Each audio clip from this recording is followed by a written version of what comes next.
just like to start, Michelle, with both you. What advice would you have for your younger 19-year-old self looking back? Well, firstly, just listening to Kirsten, I think one important thing I learned through my career, I had a stage, I think I was 23 at the time, and coming back from an injury where I fell in front of the field and they all ran over the top of me and I didn't get knocked out, and I remembered the whole scenario. And coming back from that injury, I dislocated my ankle, but when I came back to riding, I was absolutely petrified. I remember being in a race one day up in the country, and I was on the hot favourite, and instead of giving up the lead, I pushed on to lead, and the horse ran second. But through my judgment, you know, I knew why I kicked up to lead was because I was too scared to let another horse cross, and I felt, I guess, embarrassed and ashamed that I was scared. And luckily for me, I have older brothers and sisters that rode before me, and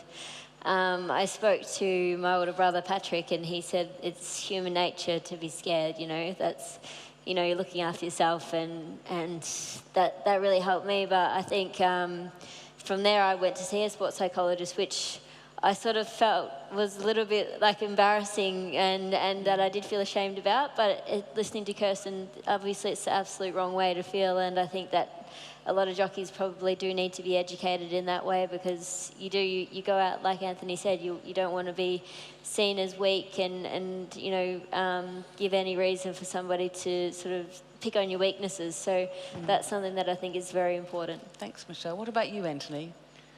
Well, firstly, my son said to me, "Dad, do you think I should become a jockey?" And the first thing I said to him, I said, "No." He said, "But you're a champion. So why can't I do it?" And it's this mental toughness, and I didn't want him to go through it. Thank you. Because we bottle everything inside, and we show on the outside how tough we are. We can't afford to be weak. You're showing great courage, sharing with us now. Thank you. I think I've kept it for 35 years. I think that's why it is all coming out now. And it's this part of that we never talk about it. We can't afford to talk about it. And I think in all sportsmen is the same.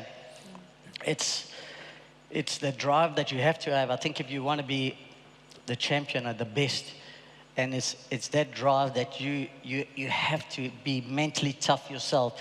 We're scared to go talk to people because then you feel like you're weak. And I think it happens to all athletes that's at the top of their game. And I think that happens to more the guys that really wants to be the best, the guy that strives to be the best.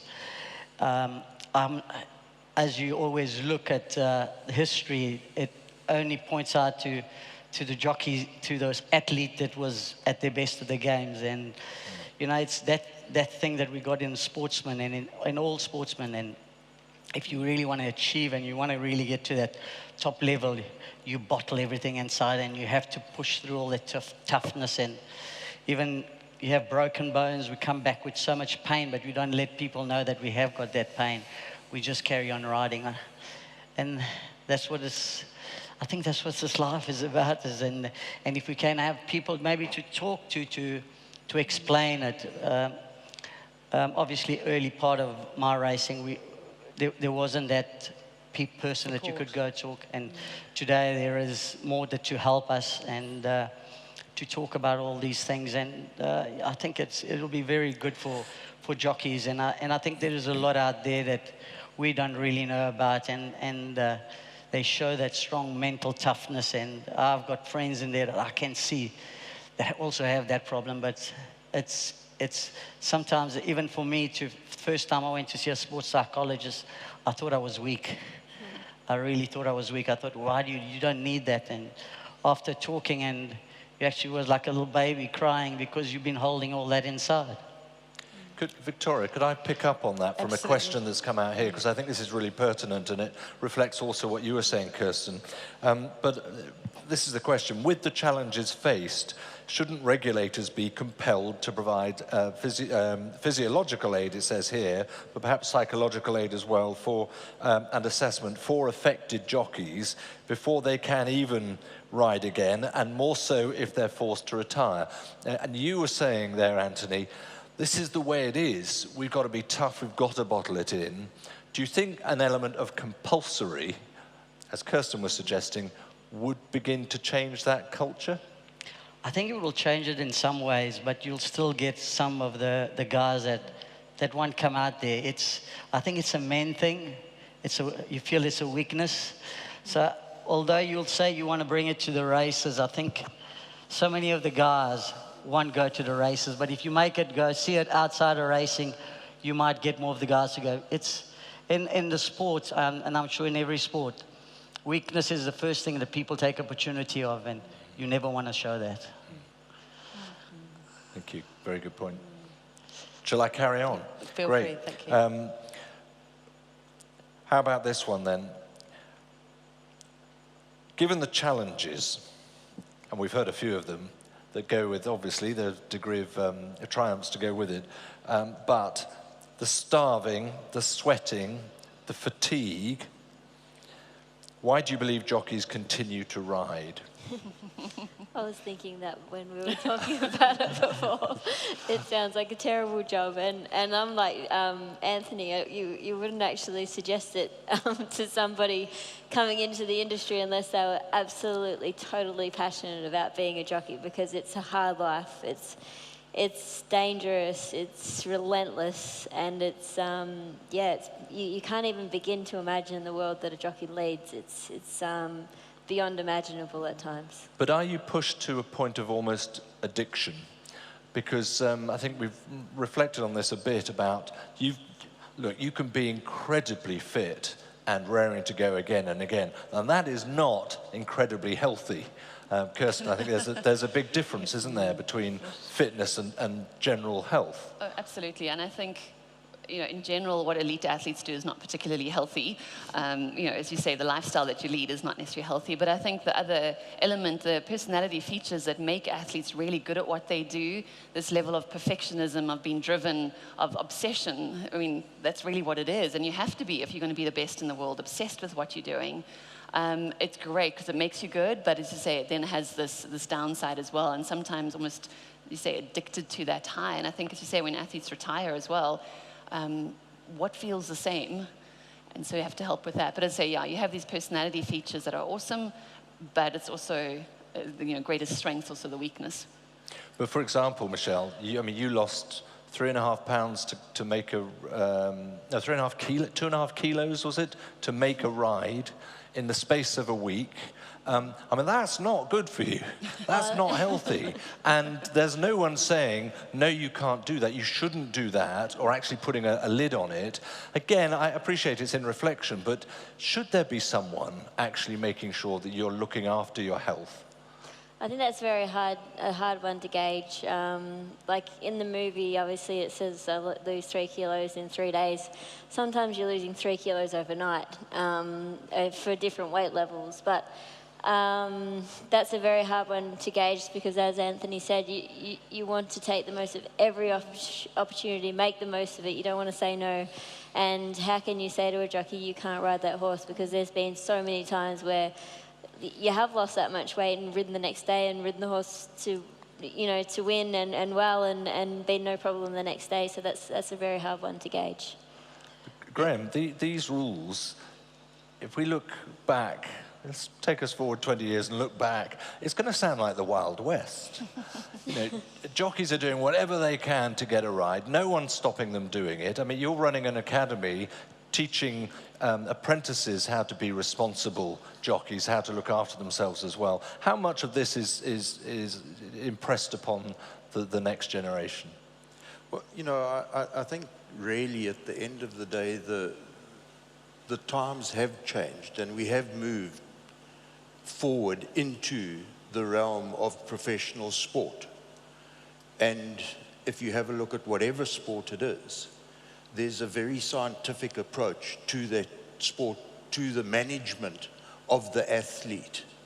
And that's what we've attempted to do at the South African Jockey Academy, is to take away that period of time that Anthony came through where you toughed up and you manned up. Our kids now know that on a monthly basis, Kirsten will be at the academy. She will see kids individually. She will deal with them in group sessions. Likewise, the dietitian, having to make those weight limits on a regular basis. The dietitian is at the academy on a weekly basis, making sure that she meets with each child, making sure that they're not wasting too much, that their body fat is not below where it needs to be, that their hydration levels are where they need to be. Because, you know, if you're dehydrated, you're not making the right decision. And if you're riding dehydrated, it could cost you your life.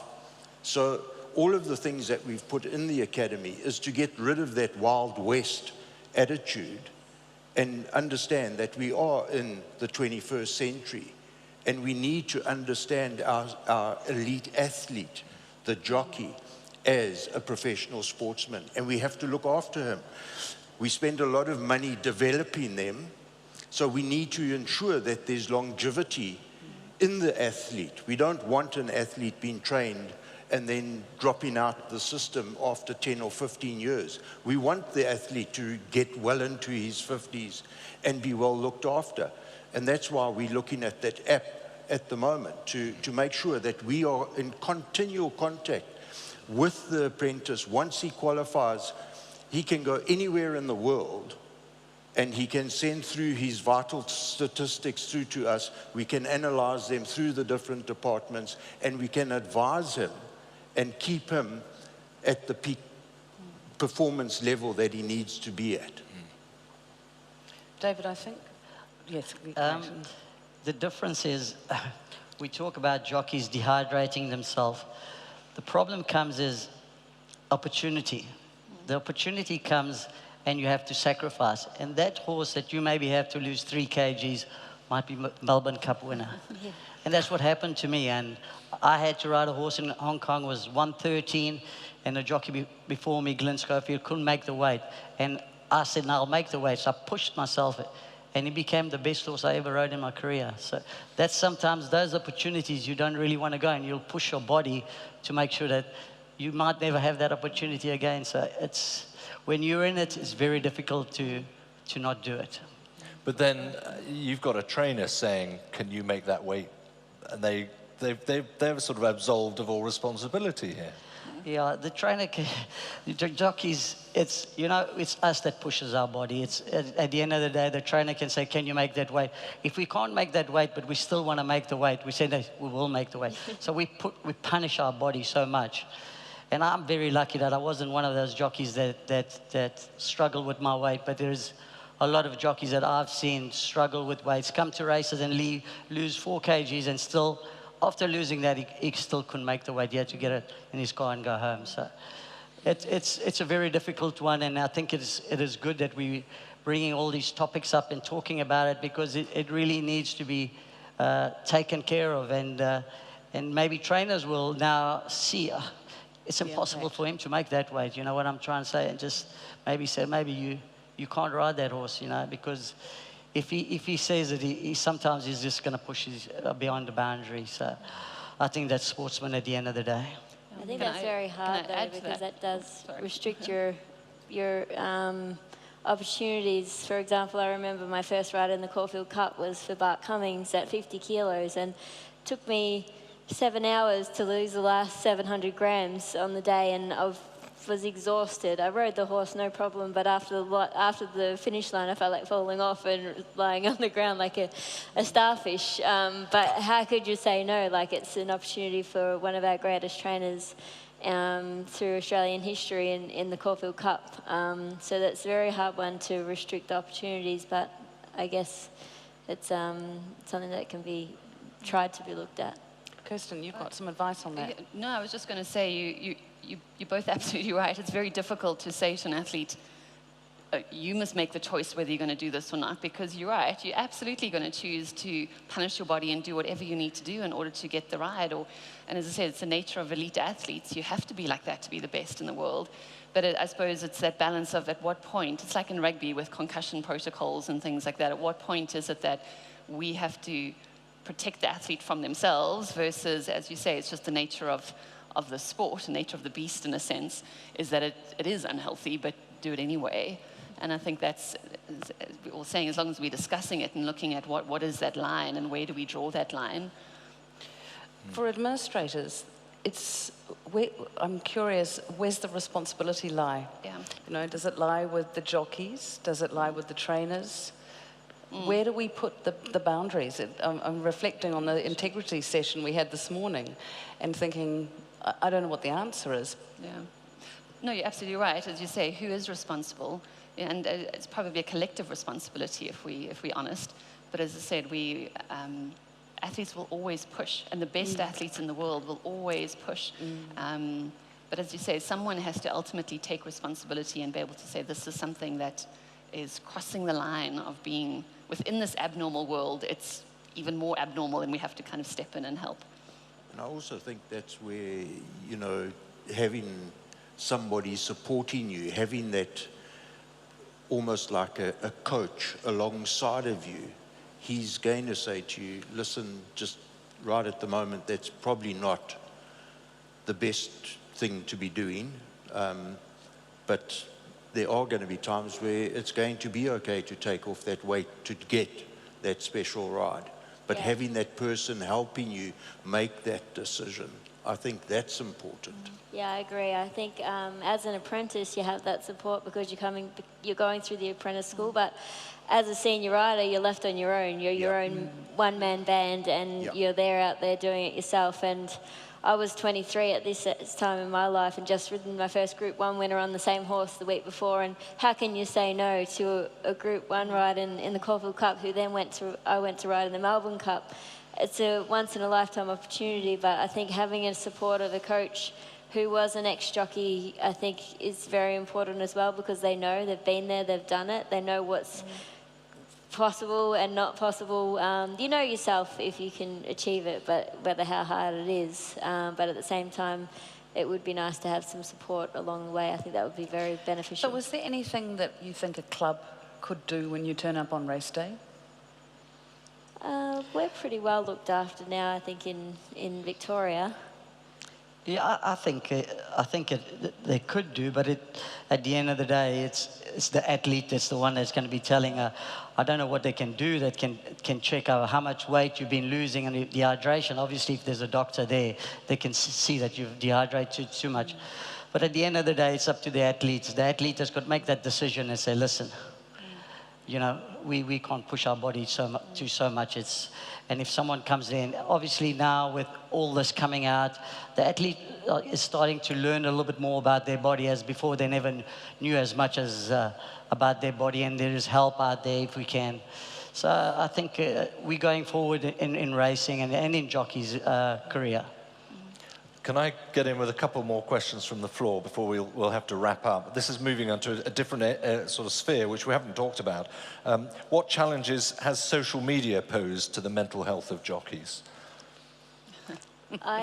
Friend or foe? Yeah. Take on social media as a challenge and find it quite fascinating.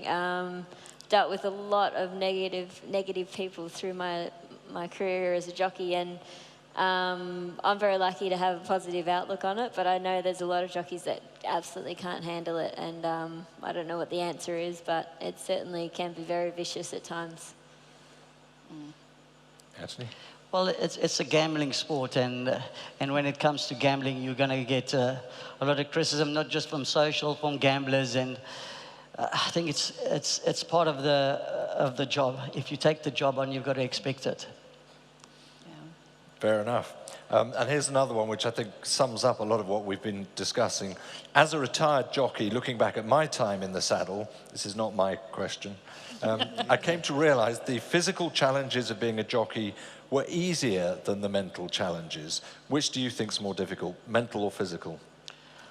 I think the physical is way, way, way easier. I think the mental is is really, really hard. And as jockeys, and you sit in the jockey room, and you can really see who's the guy that's got who's tough up there, and you see the weakness and who's not as tough. And it is very, very hard because you can't show it. And that's a physical. We all can go in the gym and train and that. And mental is something that's very hard to work on to get to that stage. So I definitely think mental is very, very hard. Michelle? I think it depends on the individual. I would say physically it was harder for me, probably because I'm not a natural athlete, so I have to work a lot harder than most. And probably mentally I'm very strong, so I would say the physical side for me. And I've got one last question, which is partly here, but I'll just rearrange it a little bit. Graham, we're looking at two people who are going through a transitional period in very different ways here. You're dealing with youngsters right at the start of their first career. How much of an emphasis is placed on them at this age to think about what they do next? Perhaps not enough. We certainly do deal with it. And there is always, you're always reminding them that it is a dangerous sport and it's a high-risk sport. So there is always the possibility. And that's why we've made them focus on academics at school so that there is an alternative should they have to give up as a jockey. Ideally, what one would like to look at doing is, as Anthony said earlier on, once you've worked with the horse, it's a very difficult animal to ever let go of. You want to stay in contact with it. So, what we need to be looking at is other career paths within the equine and equestrian industry where people can be involved. Can I add to that as well? I'm just saying it's, we certainly, like as myself involved there, we talk to the first years about this. But it's always fascinating for me when you speak to young athletes, they don't want to listen. And so, I mean, I'd written this book on retirement from sport and, speaking to these, top South African athletes, across different sports, and they're like, Kirsten, this is great. We need to talk about your life after sport. But they're like, to be perfectly honest, when I was younger, I wouldn't have listened to you. And I said, no, I know, but we still need to try and get the message out there. And it is, our challenge is to be able to say to young athletes, this is not a long-term career necessarily. It might be, as you say, and if you're lucky, if you get to 50 or 55, that you're still racing. But, I mean, the stat for most athletes, not jockeys, is you retire at like 27. Like, that's the general age of retirement from professional sport. So how do we get them? And I think that we have to start already at school level saying, what is your other dream? This is awesome. This is a dream that you've got. In sports psychology, we often speak about dual career. So while you are competing, that you're doing something else, you're studying or have your own business. As you said, with yourself, you set that up, which is great. But also, what is your other dream that you want? And for me, it's incredibly sad when athletes, when we retire, and then it doesn't feel like that there's anything else. There's nothing else that we can have. So how do we help young athletes to see this is an awesome dream to have, but what is your dual dream? But the challenge, they don't listen. So we have to get them to listen. Or even have another hobby. I think one thing, though, I remember as an apprentice being spoken to at apprentice school, and they brought up about the future, and you have to have a plan. And at that point, I didn't really listen. I was thinking, I don't need to listen to that. But at some point, you do listen. It's in the back of your mind. So even though you think they may not be listening, it sticks with you as you get older. And I can say guiltily that I thought, no, I don't need to worry about that now. I'm only 15. But it does. It sticks in your mind. So it might seem like a waste of time at the time, but I think it's definitely something very valuable. No, thanks. That's great. And I mean, it's lovely to hear that. Yeah, and I think it's exactly that as well. Like for us to say, as long as we're getting the message out there somewhere along the line, if you remember, oh my goodness, yeah. And Kirsten or someone else said this might happen. I think that's exactly the value in it. We have to keep talking. Yeah. And I also think it's important to hear it from the alumni. It's important, Kirsten and I can speak to the apprentices over and over and over again. They might listen for 5 minutes and then switch off. But if you have to come and speak to them, it's going to be far more meaningful because you've been in the saddle. So you understand the demands, you understand the pressures. They're going to be far more interested in listening to what you have to say as opposed to what we're saying to them. So I would say for older jockeys and even jockeys that are currently riding, it's important to be continually speaking to those apprentices and giving them the heads up of what the future holds for them. Because you've already gone ahead of them. So you almost do have a responsibility to tell them what's coming up. I think absolutely. I think that's something 100% can be worked on and will be beneficial in the future. We do listen to our heroes. That's certainly true. Victoria, we're up on time. I hand it back to you, but at the end of a really excellent discussion. Thank you very much indeed. Ladies and gentlemen, the panel, and over to you, Victoria. Thank you all. Thank you. Thank you.